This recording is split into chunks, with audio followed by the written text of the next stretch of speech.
Hello everybody and welcome to the Captain Nick YouTube channel. This week we're taking a look at Prepar3d V5.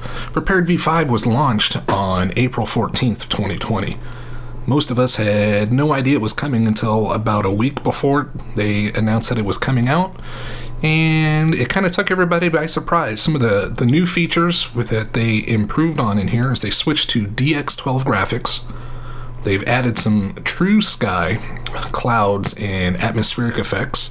They got the Nvidia Waterworks for the waves, and one of the other big improvements is obviously the inclusion of sloped runways, not only for player vehicles but AI as well. And then of course they've allowed for sloped runways in the SDK. So let's go ahead and take a look at the sim. So taking a look at my settings on here, I'm running very similar settings right now to what I was running in 4.5. I know a lot of people are having issues with memory crashes, specifically VRAM crashes. So according to the Lockheed Martin devs, the DX11 drivers by default, if they go over the VRAM on their video card, they're going to use virtual memory in order to supplement it. So normally we would just go over it and you just notice a couple of lost frames or a little bit of sluggishness until it recovers. DX12, according to them, does not do that by default.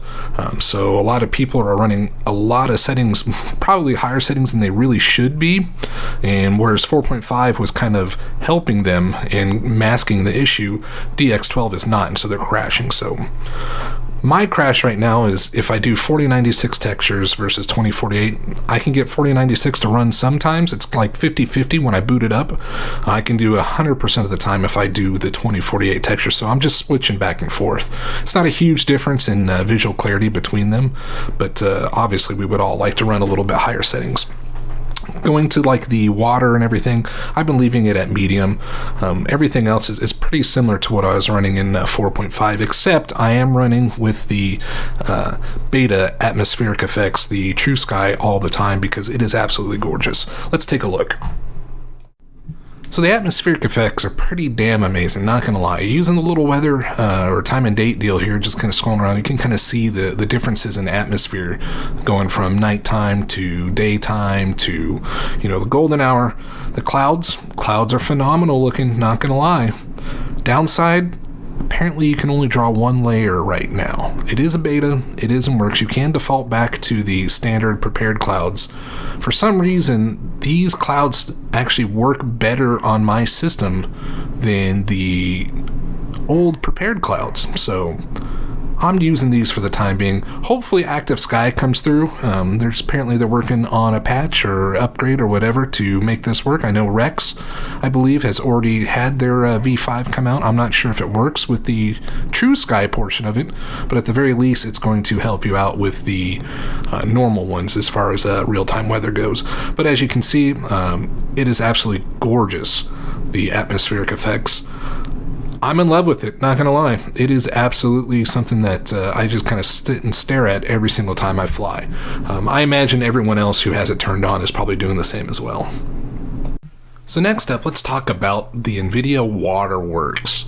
This is a pretty cool little addition as well. I'm not real sure what its need is in the flight simulator community, but obviously this is for Lockheed Martin. They use this for more than just fake planes. They use it, for government contractors and a whole bunch of other stuff. I've noticed that I fly around normally with medium, but in here I've gone ahead and set it to high, and then I also went ahead and turned on the reflections. It's just about everyone knows little reflections on water and everything tend to eat up your frames. Same thing here. Now, when it sits here and there's not a whole lot of wind or anything going on, it's pretty idyllic. I mean, look at it. Lots of beautiful reflections coming off the plane, coming off the clouds. It's nice and pretty. And you just kind of sit there and it's great for like taking screenshots. Beautiful, beautiful. I will say when flying that about halfway up the screen, if you look out the window over water, it kind of, I don't know if you want to call it some sort of filter or shader, and it kind of smudges it out to where it's not nearly as crisp. Even if you have your draw distance for everything out pretty high, there could be an island in the distance and they'll have trees and everything else and it'll look nice and sharp, but the water around that island is going to be a little bit fuzzy and kind of out of place. Kind of not too happy with that, to be honest. Obviously, though, that this is going to be a work in progress. This is the very first version of a new release.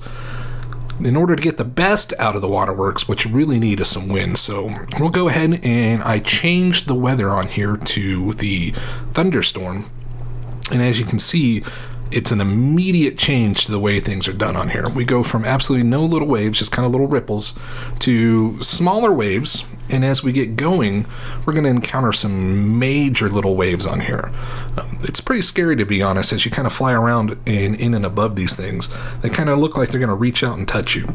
So anyways, as we come back around and we're going to land and I'll sit down in the waves here with the J3 Cub from A2A, you'll notice that the plane actually bobs up and down with the waves. It's pretty realistic. If you're a person that may tend to get seasick, I could see this maybe having an effect on you, especially if Lockheed Martin is using this for people who are modeling ships.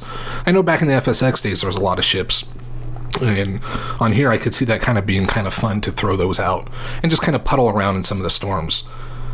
Anyhow, phenomenal work to Nvidia for putting this in there, but once again, I'm not real sure what place this has in flight simulation. So looking at performance, DX12 delivers. It is a phenomenal step in performance from 4.5 to 5. There's no argument. It performs phenomenally when it works. Obviously, we have some crashes, we have some other issues going on, and we'll talk about a couple of those. The biggest one being VR. But as far as the actual 2D part of the sim, you know, I've upgraded in the past week from a 2060 to a 2070 Super in order to take advantage.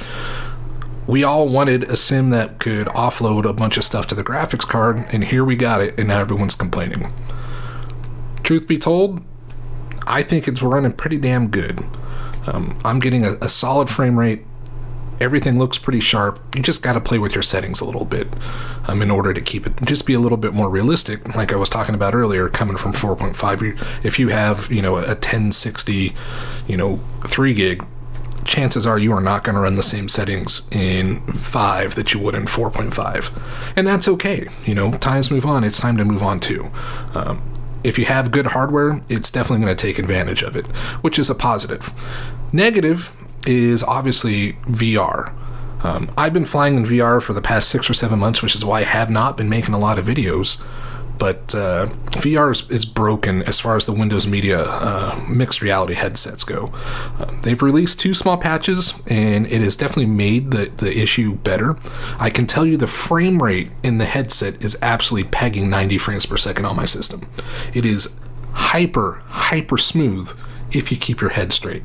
But there is some sort of head tracking issue where you start moving your head around and the left eye jitters a little bit more than the right eye. And so it kind of throws your head off a little bit. It's very hard to sit up and fly. But if you keep your head kind of straight or move very slowly, the frame rate of everything going by is freaking ridiculous. It is amazing.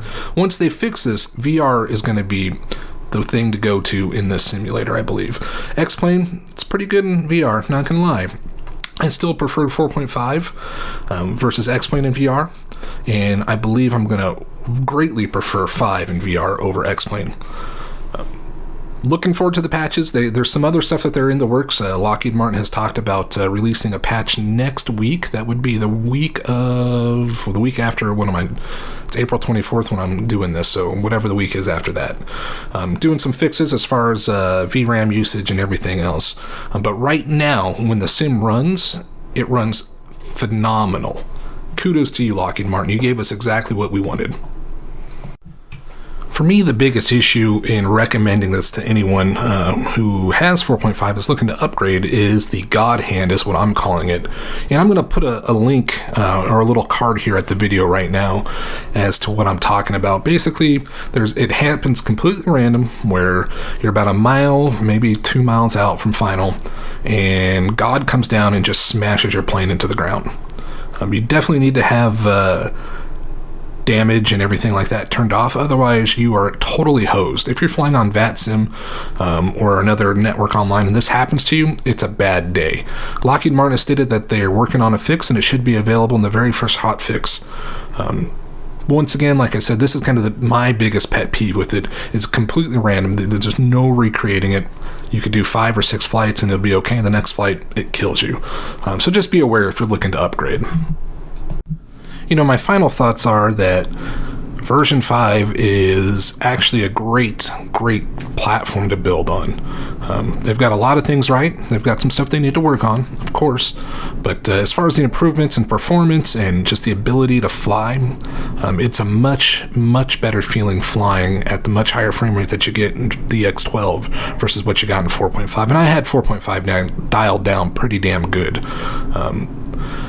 Yeah, you know, I'm ecstatic. I've been flying it nonstop. I've completely uninstalled my 4.5. I'm not looking back. If you choose to jump in, I suggest you do the same, unless you got something that doesn't currently work with 5. But for me, there's no reason to stick around with 5. I fly a lot of GA stuff on FS Economy. Maybe if I had some tube liners or something like that weren't ported over, but otherwise, you know, like I said, it's a phenomenal starting point. It's well worth whatever price, whichever version you end up buying. You know, they're going to keep it around for a couple of years, and they're going to keep building on it, and this is the future of flight simulation now. No need to wait for FS 2020. Who knows when it's going to come out, and I think the reality of what it is versus what the screenshots and promos that Microsoft has put out are a little bit different. But, you know, it's your money. You do what you want. For me, it was a first day purchase, and there's no looking back. Once again, thanks guys for watching. If you liked what you see, you know, hit the thumbs up, hit the subscribe. I got a ton of videos on here, mostly GA stuff, but I like to have a little fun with flight sim. And you know, if you got any comments, leave them down below. Good, bad, you know, I respond. I'm pretty good about talking to everyone. Anyhow, this is Nick, taking it easy, guys. Bye.